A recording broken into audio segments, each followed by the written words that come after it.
বাঙালি হিন্দুরা বুঝতে পারছেন, তাদের ফ্ল্যাট বাড়িতে একদিন হঠাৎ করে কিছু রোহিঙ্গা ঢুকে বলবে যে আমাকে থাকতে দিন, পরের দিন বলবে যে আপনার বেডরুমটা ছেড়ে দিন, তার পরের দিন বলবে আমরা তো বেডরুমে আছি, আপনি আপনার কাপড় চোপড় সমস্ত কিছু পুড়িয়ে ফেলুন, আমি যে কাপড়গুলো দিচ্ছি সেই কাপড়গুলো পরুন, তারপরের দিন বলবেন না আপনি টেবিলে বসে খেতে পারবেন না, আমার কাছে নির্দেশ আছে আপনি মাটিতে বসে খাবেন, তারপরে বলবে না না এই ঠাকুরগুলো রাখা যাবে না, এই ঠাকুর দেবতা এই সমস্ত কিছু সরিয়ে ফেলুন, আমি যা বলছি তাই করুন, এবং তারপর একদিন বলবে অনেক হয়েছে, কথা শুনছো না, হয় ধর্মান্তরিত হও, নয়তো মৃত্যুবরণ করো, নয়তো বেরিয়ে যাও ঘর থেকে, ফ্ল্যাট থেকে।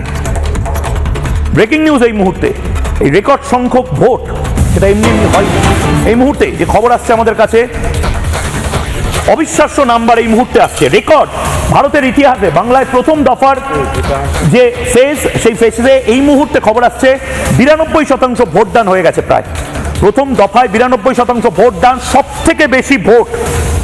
জ্ঞানেশ কুমার নিজে এই কথা বলেছেন, ভারতে পশ্চিমবঙ্গে এই পরিমাণ রেকর্ড ভোট কোনোদিন হয়নি। সব থেকে বেশি ভোট পড়েছে দক্ষিণ দিনাজপুরে, এবং তার পাশাপাশি শামশেরগঞ্জে, রঘুনাথগঞ্জে সর্বাধিক ভোট পড়েছে।